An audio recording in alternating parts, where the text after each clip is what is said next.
प्रभु संपर्क में जिते आलोचना कले भी आम प्रभु के आद्यंत कल्पना करना से रीति जुगे कवि दीनकृष्ण दास कहते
प्रतिदिन समुद्र गर्भ केतेक हरि आसी कूड़ छुई पुणी समुद्र गर्भ को फेरीगला ताकू जमी कहीं गणना कर ठीक सेमती वेद उपनिषद श्रुति स्मृति संहिता रामायण महाभारत भागवत गीता अष्टादश पुराण धर्मगुरु मान उपदेशावली पुस्तक ग्रंथ ब्रह्म ताकू जेते कंठस्थ गर्भस्थ मुखस्थ करी ए जनसमाज आगे बखाणी बसिले प्रभुंकर आद्यंत केबे कल्पना करि आमे होचे बिंदु ठाकुर होचे सिंधु आमे हेले सृष्टि से होचे आमर स्रष्टा तेणु तांको सृष्टि केबे स्रष्टा को मापी परिवार परिकल्पना करि न पाए बंधा को छड़े छड़े शेष करदेले सेतुर जेमिति मंजी बाहर ना शास्त्र पुराण को भांगी चपटी जेते आलोचना कले प्रभुंकर आद्यंत कल्पना करबा एते संभव नहीं तेरे सदन वृंद मु आपण मान कले कोन उपस्थापन करिवि प्रत्येकटी मंडप से गोटे कथा कहिता मध्य गुरु सामंत ज्ञान तत्वर मूल भंडार तत्वर चूड़ामणि ठाकुर केशव नारायण होचंती मोर सामंत मु ताको भक्तिर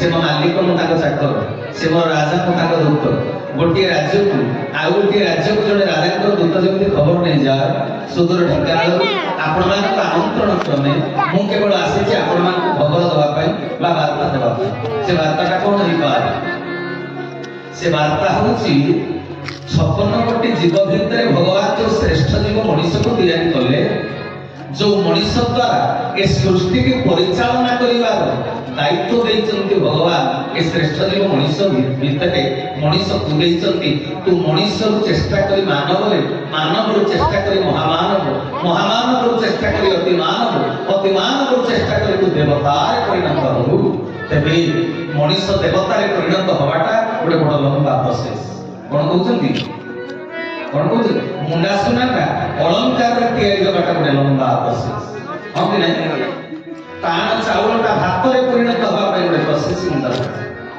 चुल्ली जला जिवो हांडी रे पानी बसा जिवो पानी तातिबो पुणी केतेकी पानी तातिले चाउल पका जिवो पुणी केते समय पानी सहित चाउलर संपर्क रक्षा हेले से भात रे परिणत पुणी से भात रे परिणत होला परे जाई चाउल अन्यर कल्याण करि पारिबो जनकर भोक मेंटी तेणु अन्य को अन्यर कल्याण पाई निजक उपयोगी करबा पाई उपयुक्त करबा पाई सामर्थ्य पाई दक्षता पाई गोटे लंबा कार्य प्रणाली दरकार तेणु मनुष्य केमिति देवता रे परिणत होई पाई ए मर्त्य मनुष्य वैकुंठरे देवता ही केमिति बसी पारिबो ता ताई मानविकतार जो चित्र मानविकतार जो सूत्र मानविकतार जो आदर्श जो महिमा सेगुड़ा शास्त्र पुराण रे धर्मगुरु माने ताको उपदेशावली माध्यम रे ए जगतवासी को वार्ता देइचंती मो सुदूर ढेंकानाल आसीछि मो सेई वार्ता को आपण मानक निकट रे उपस्थापन करिबा पाए तबे आज जो जगह रे बसिछे ए जगह को कोन कहा जाय बिच संग कोन कहा जाय सतसंग जा मने होचे बोला तबे ए जगह को कहा जाय सतसंग आउ सब जगह को कोन कहा जाय आपण गां चौकड़े बसिके तास खेले से सतसंग ना बिच संग आपण रथ यात्रा पड़िया को गले कि आपण गां रे ऑपेरा पड़ी बहुत लोक से उंड हेले सेटा कोन सतसंग कहा जिवो कहा जिवो नै किंतु सेठी भी किछि लोक रुंड हुंती गोटे उद्देश्य मूलक भाव किंतु आमे आज जो उद्देश्य नै ए जगह रे उपस्थित रहिछे एहा को कहा जाय सतसंग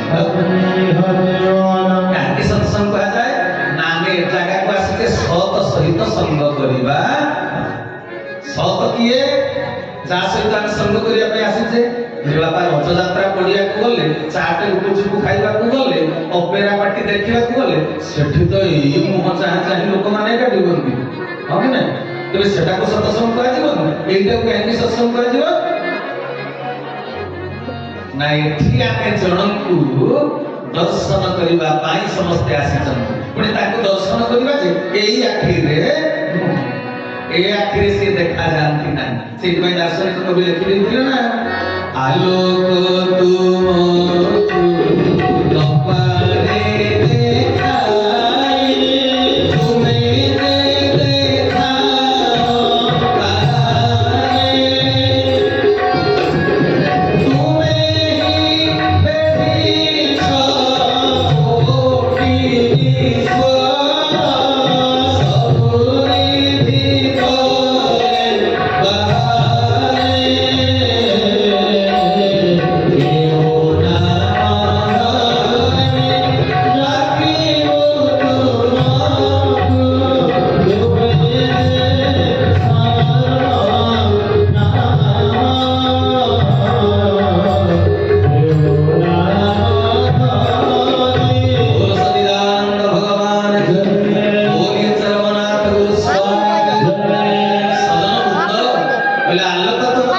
देखाई तुम्हें देखा तुम्हें ही बेटी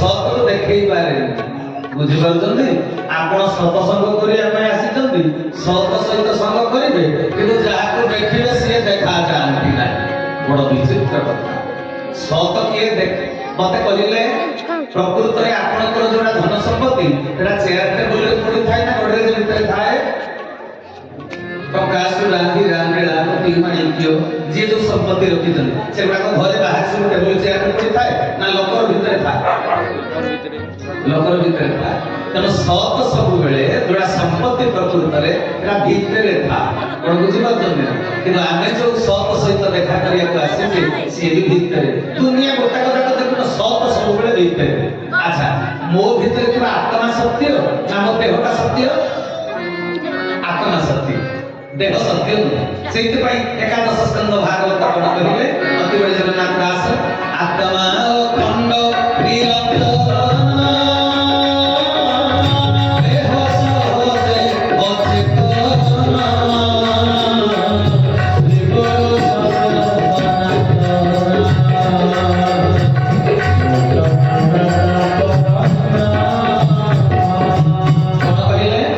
आत्मा खंड निरंजन देह सहजे अचेतन ये देह होची अचेतन या भितर चैतन्य स्वरूप रे अछंती किए परमात्मा ठीक पाटी करले हाथ जोड़े करतो बोले सत चित आनंद जे आम भितर सत स्वरूप रे अछंती से भगवान जे आम भितर चैतन्य स्वरूप रे अछंती से भगवान जे आम भितर आनंद स्वरूप रे अछंती से भगवान बुझि पाले ना तेणु सत देखा जाऊ ना मो भितर आत्मा होची सत सत देखा जाऊ देहटा देखा जाଉଛି ଗୋଟେ କଥା କହିବି ଆପଣ ମା ପେଟରୁ ଲଙ୍ଗଳା ହେଇ ଜନ୍ମ ହେଇକି ଆସିଥିଲେ ନା ପେଣ୍ଟ ସାର୍ଟ ପିନ୍ଧିକିରି ଲଙ୍ଗଳା ସ୍ୱରୂପଟା ହେଉଛି ସତ୍ୟ ସ୍ୱରୂପ ତେବେ ସେଇଟାକୁ ଦେଖେଇକିରି ଆମେ ଜଗତରେ ଜୀବନ ଧାରଣ କରିପାରିବା ନାହିଁ ସାମାଜିକ ପ୍ରାଣୀ ହିସାବରେ ତେଣୁ ତା ଉପରେ ଘୋଡେଇ ଦେଲେ ଗୋଟେ ମିଛଟାକୁ ଏ ଡ୍ରେସଟା ମିଛଟା ନା କିଛି ଦିନ ପରେ ନଷ୍ଟ ହେଇଯିବ ତେବେ ଏଥିରୁ କ'ଣ ଆପଣମାନେ ବୁଝିପାରିଲେ ସତ ସବୁବେଳେ ଘୋଡେଇ ହେଇକିରି ରହେ मिछटा ऊपर को देखा जाए सतटा सब लुचिकी बुझी पार्टी ना आपणकर कदली दरकार ना चोपा दरकार कदली दरकार ना कदलीटा सत किंतु कदलीटा भ्रूण संचार होगा ठारू पाचिरा पर्यंत थिला का भितरे चोपा भितरे चोपाटा दरकार नहीं मिछटा फोपड़े देछन तेरे सत को का भितरे थिला लुचिकी मिछ भितरे एथर बुझी पारला ना तेरे सतटा देखा जाए सत सहित मिथ्या न मिसिले काम हो परिबन अच्छा 24 कैरेट सोना रे बणिया को पचाई अलंकार के कर परिबो से खादी के मिसे खादी का अर्थ मिथ्या तेरे सत्य और मिथ्या ये दुनिया गोटा को जाकर पूरी की रखछन किंतु मिथ्या देखा जाए सत देखा जाए ना एतर कथा बुझि परले ना मिथ्याटा देखा जाए सतटा देखा जाए सत सब बेले घोड़े भितर अच्छे जमी देखो आम ଆମକୁ ଯୋଉଟା ସତ ଭଳି ଲାଗୁଛି ସେଟା ସତ ନୁହେଁ। ଆପଣ ପର୍ଦାରେ ଫିଲ୍ମ ଦେଖିଛନ୍ତି ନା? ପର୍ଦାରେ ଫିଲ୍ମ ଦେଖିବେ, ଯେପର୍ଯ୍ୟନ୍ତ କରେଣ୍ଟ ଦ୍ୱାରା ପ୍ରୋଜେକ୍ଟରରୁ ଲାଇଟ୍ ପାସ୍ କରି ପଡୁଛି ପର୍ଦା ଉପରେ, ସେ ପର୍ଯ୍ୟନ୍ତ ଆମେ ଦେଖୁଛୁ କାର ଆକ୍ସିଡେଣ୍ଟ ହେଇଗଲା, ସତ ଭଳିଆ ଲାଗୁଛି। ବତି ଲାଗିଗଲା, ସତ ଭଳିଆ ଲାଗୁଛି। ବାତ୍ୟା ହେଇଗଲା, ସତ ଭଳିଆ ଲାଗୁଛି। ଘର ପୋଡିଗଲା, ସତ ଭଳିଆ ଲାଗୁଛି। କିନ୍ତୁ ଲାଇନ କଟିଗଲେ ଯଦି ପ୍ରୋଜେକ୍ଟରରୁ ଆଉ ଲାଇଟ୍ ପାସ୍ ନ କଲା, ପର୍ଦା ଉପରେ ନ ପଡିଲା ଲାଇଟ୍, ତେବେ ଆଉ ଘର ପୋଡୁଛି ନା ବାତ୍ୟା ବନ୍ୟା ହଉଛି? ସେଟା ଆମେ ଖାଲି ଧଳା ପରଦାଟା। ତେବେ ଦୁନିଆ ଗୋଟାକ ଯାକ ଭଗବାନ ଯୋଉ ଲୀଳା କରୁଛନ୍ତି, ମାୟା ରଚନା କରିଛନ୍ତି, ଆମକୁ ସବୁ ସତ ଭଳିଆ ଦେଖା ଯାଉଛି, କିନ୍ତୁ ସବୁ ହଉଛି ମିଥ୍ୟା। ବୁଝିପାରିଲ? ତେବେ ସତ ଉପରେ ଅଛି ନା ଭିତରେ ଅଛି? ଏଥର କୁହନ୍ତୁ। ଭିତରେ ଅଛି ସତ। ଆମ ସବୁରି ଭିତରେ ସେଇ ସତ ଲୁଚିକିରି ଅଛି, କିନ୍ତୁ ସତ ସହିତ ଆମର ସାକ୍ଷାତକାର ହେଇପାରୁ ନାହିଁ। ତେବେ ଆମେ ଏଇ ଜାଗାକୁ କାହିଁକି ଆସିଛେ କହିପାରିବେ? ଯିଏ ଯାହା ସହିତ ମିଶିବା କଥା ମିଶିବ ନା। ଆମେ ଭଗବାନଙ୍କର ସନ୍ତାନ ନାହିଁ। ଭଗବାନ ସତ ନା ମିଥ୍ୟା? ଭଗବାନ ସତ ନା ମିଥ୍ୟା? ଭଗବାନ ଶ୍ରୀକୃଷ୍ଣ ଶ୍ରୀମଦ୍ ଭଗବତ ଗୀତାରେ କହିଥିଲେ, ମମୈବାଂଶ ଜୀବ ଲୋକେ ଜୀବଭୂତ ସନାତନ ମନଃ ଷଷ୍ଠାନି ଇନ୍ଦ୍ରିୟାଣି ପ୍ରକୃତି ସ୍ଥାନି ଦର୍ଶତି। କହିଲେ କଣ କହିଲେ? ମମୈବାଂଶ ଜୀବ ଲୋକେ ଜୀବଭୂତ ସନାତନ। ଭଗବାନ ହେଉଛନ୍ତି ସନାତନ ପୁରୁଷ, ଆମେ ସମସ୍ତେ ସେ ସନାତନ ପୁରୁଷଙ୍କର ଅଂଶ। ତେଣୁ ସିଏ ଯଦି ସତ, ଆମେ ସତ ନା ମିଥ୍ୟା? ଆମେ ବି ସତ। ତେଣୁ ଆମେ କାହା ସହିତ ଆଜି ସଙ୍ଗ କରିବାକୁ ଆସିଛେ? ସେଇ ସତ ସହିତ ସଙ୍ଗ କରିବାକୁ ଆସିଛେ। ତେବେ ସେ ସତ ଜଣକ କିଏ? ସତ୍ୟ ନାରାୟଣ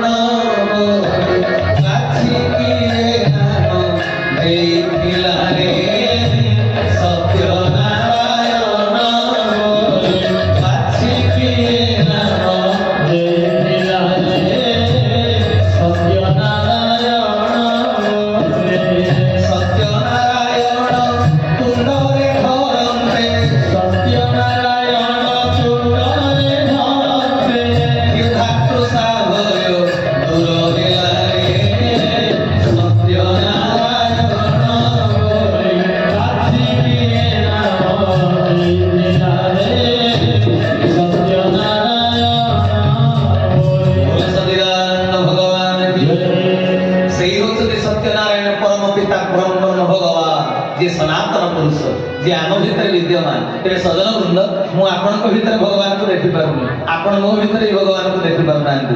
ଏଇ ଆଖିରେ ଭଗବାନ ଦେଖାଯାଆନ୍ତି ନାହିଁ। ତା ପାଇଁ ଗୋଟେ ଜ୍ଞାନ ଚକ୍ଷୁ ଦରକାର, ଜ୍ଞାନର ଆଲୋକ ଦରକାର।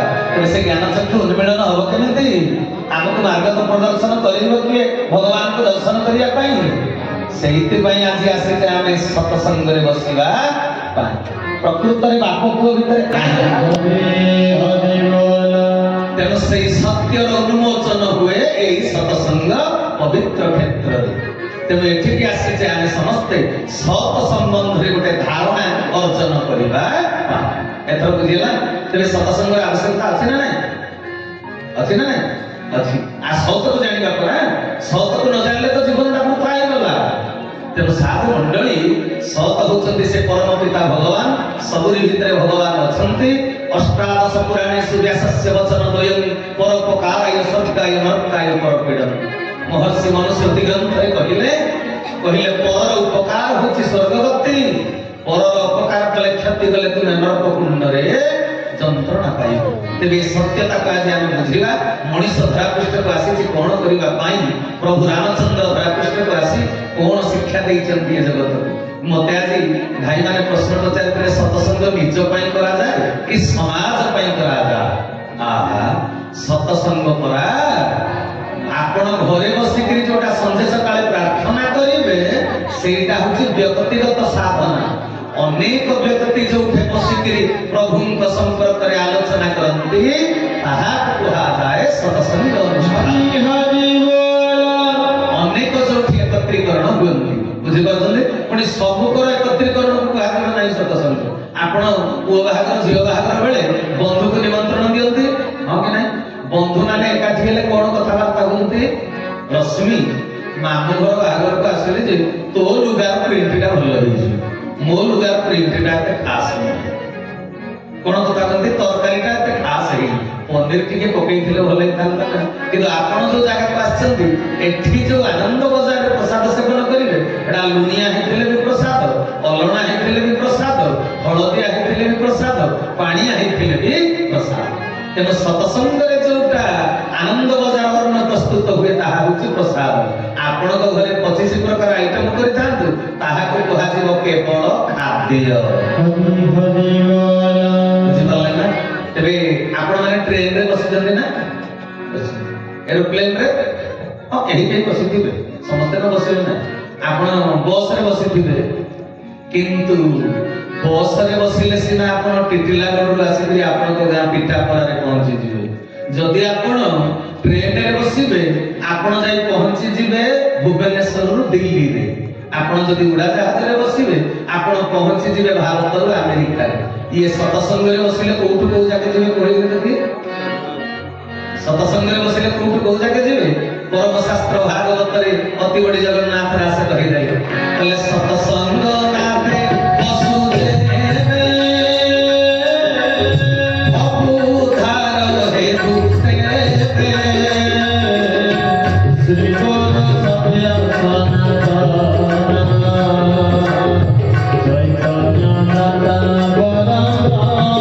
ସଚିଦାନନ୍ଦ ଭଗବାନ କହିଲେ ସତସଙ୍ଗ ନାମେ ବସୁଦେବେ ଭବୁ ଉଦ୍ଧାର ହବୁ ଦେବେ। ସତସଙ୍ଗରେ ହିଂସା ଈର୍ଷା ପରଶ୍ରୀ କାତରତା ଦୁଃଖ ଶୋକ ଯନ୍ତ୍ରଣାରୁ ମୁକ୍ତ ହବା ହଉଛି ଭବସାଗରରୁ ମୁକ୍ତି ପାଇବା। ଏଥର ବୁଝିପାରିଲେ?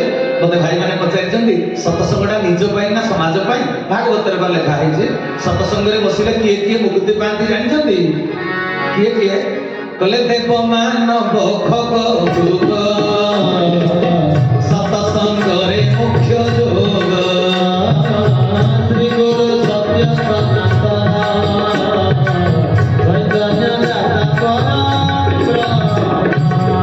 ଆପଣ ମାନେ ଜାଣିଛନ୍ତି ଆପଣଙ୍କ ଗାଁ ସତସଙ୍ଗକୁ ଆଜି ଦେବତା ମାନେ ଆସିଛନ୍ତି ବୋଲି? ଜାଣିନାହାନ୍ତି ନା? ଦେବତା ମାନେ ଦେଖାଯାଆନ୍ତି ନାହିଁ, ସେ ସୁକୁମରେ ଅଛନ୍ତି, ସିଏ ବି ସତସଙ୍ଗ ଆସିଛନ୍ତି। କଣ ପାଇଁ ଜାଣିଛ? ଯେମିତି ଦିନେ ନାରଦ ପଚାରିଦେଲେ ଭଗବାନ ବିଷ୍ଣୁଙ୍କୁ, କହିଲେ ପ୍ରଭୁ ଆପଣ ତ ସବୁ ଜାଗାରେ ଅଛନ୍ତି, କିନ୍ତୁ ଆପଣଙ୍କୁ ଆମେ କୋଉଠି ଉପଲବ୍ଧି କରିବୁ କହିଲ? ଆପଣ ତ ଅଲୱେଜ ପ୍ରେଜେଣ୍ଟ, ଓମିନି ପ୍ରେଜେଣ୍ଟ। ଆପଣ ସର୍ବକାଳୀନ, ସର୍ବବିଦିତ, ସାର୍ବଭୌମ, ସର୍ବତନ୍ତ୍ର, ସ୍ୱତନ୍ତ୍ର। ଆପଣ ସବୁ ଜାଗାରେ ଅଛନ୍ତି, କୋଉଠି ନାହାନ୍ତି ବୋଲି ମାନେ ନାହିଁ, ଆପଣ ସବୁ ଜାଗାରେ ଅଛନ୍ତି। ଉଦାହରଣ ଦେଲେ ବୁଝିପାରିବେ, ଜଣେ ଗୁରୁଙ୍କର ଶିଷ୍ୟ 21 ଜଣ ଶିଷ୍ୟକୁ ପଠେଇଦେଲେ ବଣି ଚଢେଇ 21ଟା ଧରେଇ ଦେଇକିରି, କହିଲେ ଗଲ ଗୋଟେ ଜାଗାରେ କେହି ନଥିବେ, ସେ ଜାଗାରେ ମାରିକିରି ଆକୁ ଆଣିବ। 21 ଜଣ ଯାକ ଶିଷ୍ୟ କଲେ 20 ଜଣ ମାରିକିରି ବଣି ଚଢେଇ ଆଣିଲେ, ଆଉ ଜଣେ ଜିଅନ୍ତାଟା ଧରିକିରି ଆସିଲା। କହିଲେ କିରେ ସମସ୍ତେ ମାରିକିରି ଆଣିଲେ, ତୁ କାହିଁକି ମାରିକିରି ଆଣିଲୁନି? କହିଲେ ଗୁରୁଦେବ ଆପଣ ପରା କହିଥିଲେ ନିଛାଟିଆ ନିକାଞ୍ଚନ ଜାଗା ଯୋଉଠି କେହି ନଥିବେ ସେଇଠି ମାରିକିରି ଆଣିବ, ମତେ ନିକାଞ୍ଚନ ଜାଗା ମିଳିଲାନି। କହିଲେ ଆଉ ଅନ୍ୟ 20 ଜଣଙ୍କୁ କେମିତି ମିଳିଲା? କହିଲେ ତାଙ୍କୁ ପଚାର। କହିଲେ କି କୋଉଠିକି ମାରିକିରି ଆଣିଲ? କହିଲେ ଯୋଉ ଜାଗାରେ କେହି ନଥିଲେ। କହିଲେ ତୁ କାହିଁକି ମାରିକିରି ଆଣିଲୁନି? କହିଲେ ମତେ ନିଛାଟିଆ ଜାଗା ମିଳିଲାନି। କହିଲେ ତାଙ୍କୁ ମିଳିଲା, ତତେ କେମିତି ମିଳିଲାନି? କହିଲେ ମୁଁ ପାହାଡ ଉପରକୁ ଗଲି, ନିଛାଟିଆ ଲାଗିଲାନି, ପୋଖରୀ ଘାଟକୁ ଗଲି, ନିଛାଟିଆ ଲାଗିଲାନି, ନଈ ତୁଠକୁ ଗଲି, ନିଛାଟିଆ ଲାଗିଲାନି, ଗୁମ୍ଫା ଭିତରକୁ ଗଲି, ନିଛାଟିଆ ଲାଗିଲାନି, ଗଛ ଉପରକୁ ଗଲି, ନିଛାଟିଆ। କହିଲେ ତାଙ୍କୁ ମିଳିଲା, ତତେ କେମିତି ମିଳିଲାନି? କହିଲେ ମୁଁ ଯୋଉ ଜାଗାରେ ଗଲି ବଣି ଚଢେଇ ମତେ ଦେଖୁଛି, ମୁଁ ବଣି ଚଢେଇକି ଦେଖୁଛି, ମତେ ଖାଲି ଲାଗିଲା ଆମ 2 ଜଣ ଯାକ ଉପର ବାଲା ବି ଦେଖୁଛନ୍ତି। ତେବେ ଉପର ବାଲା ଭଗବାନ କୋଉ ଜାଗାରେ ନାହାନ୍ତି କୁହ? କୋଉ ଜାଗାରେ ନାହାନ୍ତି? ସେ ସବୁ ଜାଗାରେ ଅଛନ୍ତି। ବୁଝିପାରିଲ ନା?